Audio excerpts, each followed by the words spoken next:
Global संकेत थोड़े ठीक ठाक नजर आ रहे हैं, लेकिन फिलहाल भारतीय बाजारों में वो रिफ्लेक्ट नहीं हो रहा है। मिड कैप इंडेक्स देखिए 1100 पॉइंट्स नीचे, स्मॉल कैप में करीब करीब 400 अंकों की कमजोरी इस वक्त देखने को मिल रही है। चौतरफा बिकवाली और कमजोरी का माहौल। सर क्या करें बाजार में? देखिए, एक तो पहली चीज़ ये है पूजा कि बाजार की स्क्रीन दिख रही है बेहद कमज़ोर, इसमें कोई डाउट नहीं, क्योंकि आप जिस स्टॉक को थोड़ी देर घूर के देखेंगे वो गिर जाएगा जिसमें आपकी जो एक्सपर्टाइज है उसके बारे में बता रहा हूँ तो हालत ख़राब है, मतलब सब तरफ बिकवाली का माहौल है, और बिकवाली का प्रेशर सिर्फ दिग्गजों में नहीं, इनफैक्ट दिग्गजों में तो आज कम है। ज़्यादा प्रेशर आपको मिड कैप और स्मॉल कैप शेयरों में नजर आएगा, वहाँ बिकवाली ज़्यादा है।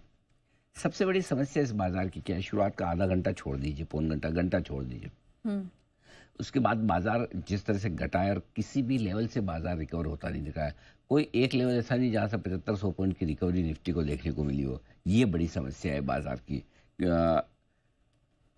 दूसरी बड़ी समस्या इससे भी ज़्यादा है। चलो रिकवरी नहीं हो तो समझ में आता है कि रिकवरी नहीं हो रही तो नहीं हो रही है, लेकिन अच्छी खबर में बाजार जिस तरह से घट रहा है वो ज़्यादा चिंता की बात है। आपका बजट अच्छा, घटेगा। आरबीआई पॉलिसी अच्छी, घटेगा।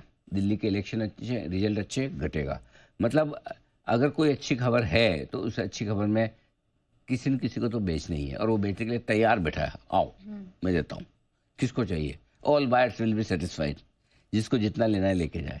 ये वाला माहौल है, ये वाली स्क्रीन है। ये बड़ी समस्या की बात है। इसका मतलब क्लियर कट है कि एफआईएस की बिकवाली का तो जबरदस्त दबाव है ही वो दिग्गजों में, लेकिन मिड कैप और स्मॉल कैप शेयर जो जिस तरह से घट रहे हैं वो ज़्यादा चिंता की बात है। और पूजा उसमें ऐसा है कि वहाँ पर बिकवाली एफआईएस की तरफ से उतनी ज़्यादा नहीं है। वहाँ बिकवाली है एचएनआई इन्वेस्टर्स की तरफ से, वहाँ बिकवाली है प्रोमोटर्स की तरफ से। जहाँ जहाँ मिड कैप स्मॉल कैप शेयरों में promoters, HNI investors, brokers, prop traders, इन्होंने फंडिंग वाली पोजीशन बनाई है, सबसे बड़ी समस्या वहीं आती दिख रही है। फंडिंग वाली पोजीशन है तो कटेगी, क्योंकि आपको मार्जिन कॉल्स आ रहे हैं। मार्जिन कॉल्स जब आते हैं, देखिए जब प्रोमोटर बेचे तो कई बार ऐसा होता है कि फंड मैनेजर खरीद भी लेता है, फंड को अगर स्टॉक पसंद आ रहा है। लेकिन जब फंड मैनेजर और प्रमोटर दोनों ही बेचने वाले और तो खरीदने वाला कौन मिलेगा? तो इस वक्त वैसा वाला मामला है, तो खरीदना किसी को नहीं है। और इसलिए मैं बार बार कहता हूँ कि आज की गिरावट जो है वो कॉन्फिडेंस तोड़ने वाली ज़्यादा है, भाव तोड़ने वाली ज़्यादा है। मतलब वो क्या कहना चाहिए, जिसको बेचने से ज़्यादा पीटने वाला मूड हो ना, मतलब क्या है कि एक थप्पड़ में 10 थप्पड़ वाला आनंद मिले, उस तरह की बिकवाली है आज की। मतलब कम बेचो लेकिन फिर भी उसका इम्पैक्ट ज़्यादा है, असर ज़्यादा है, वो वाला है। बिकवाली का दबाव साफ है और ख़रीदारी का अभाव साफ है। मतलब जिसको बेचना है उसको तो बेचना ही, जिसको नहीं लेना है। और सबसे दिक्कत की बात यह है कि शुक्रवार के आप आंकड़े देखें तो बहुत छोटा है, ऐसा नहीं कि एफआईएस ने भर भर के बेचा हो, लेकिन वही वाली बात है कि जब बायर दिखेगा तो बेचा जाएगा, ये बहुत क्लियर कट है। अब आइए कुछ लेवल्स जो इम्पोर्टेंट है।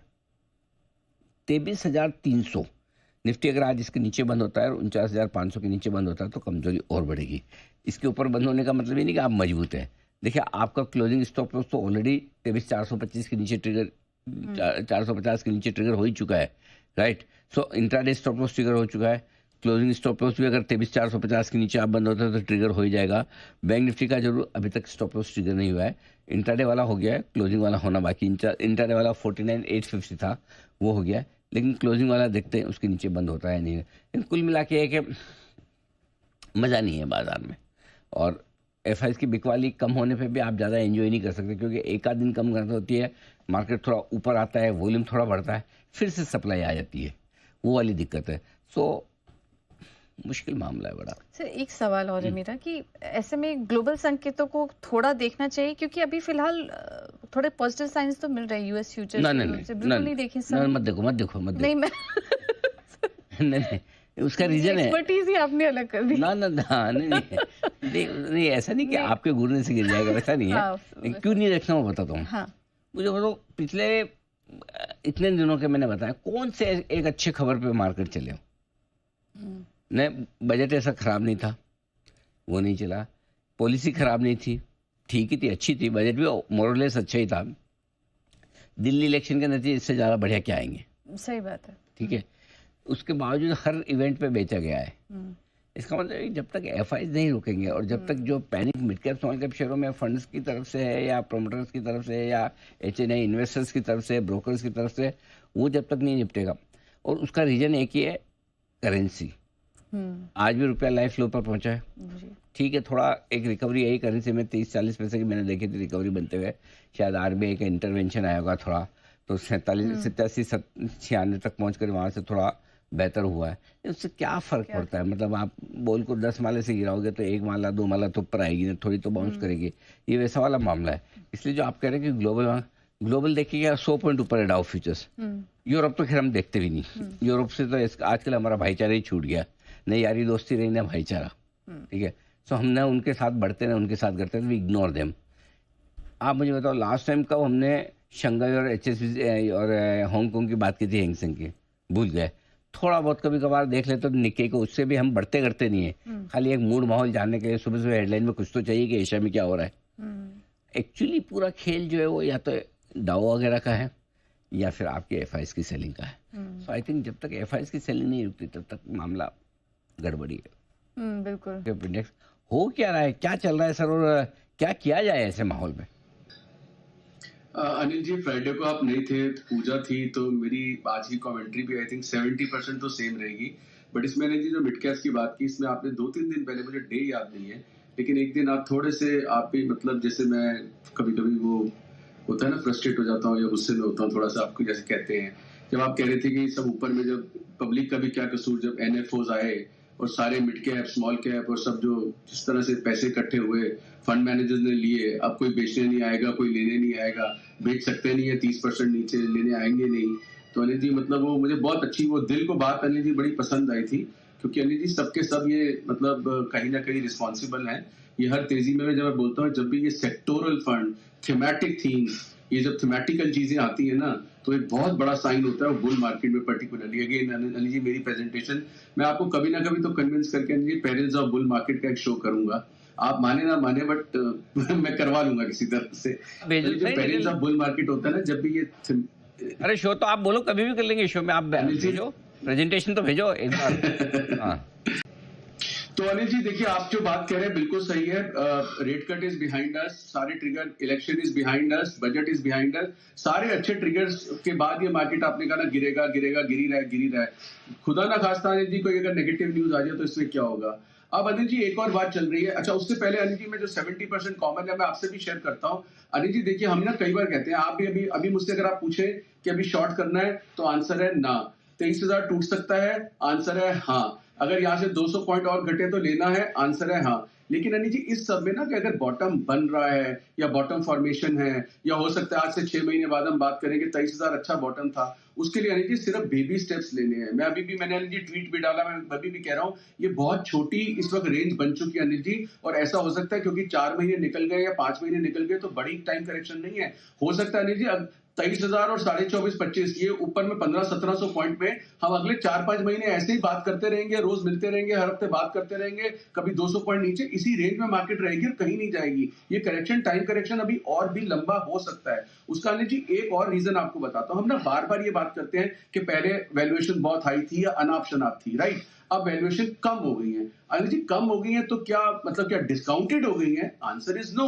क्या वैल्यूएशन रिच है? अभी भी आंसर यस है। अगर अनिल जी रिच नहीं है, आइडियल भी है, मैं कह रहा हूँ अच्छी, ठीक है, वैल्यूएशन राइट हो गई। अब ऊपर क्यों जाएंगे अनिल जी? क्या वापस अनाप शनाप कर दें? उसके लिए क्या होना चाहिए अनिल जी? एक क्रेडिबल चेंज अर्निंग्स में या इकोनॉमी में नजर आना चाहिए, जो कि नहीं नजर आ रहा। दूसरी तिमाही, तीसरी तिमाही में कोई खास फर्क नहीं है, चौथी तिमाही भी कोई ऐसी बेस्ट नहीं दिख रही है। तो अनिल जी उसमें अगर वैल्यूएशन, अगर जो लोगों का तर्क है कि बहुत हाई थी अब कम हो गई है, कम होने का मतलब अनिल जी अनाप शनाप से कम हुई है, नॉर्मल तो अभी भी है। तो नॉर्मल में हम क्यों लेंगे? क्या मुझे कोई बहुत तेजी लग रही है कि बहुत अर्निंग्स बहुत बढ़ रही है? तो ऐसा तो नहीं दिख रहा। तो अनिल जी ये मार्केट ना ग्राइंडिंग मार्केट है, ये मार्केट इसी रेंज में रहेगी।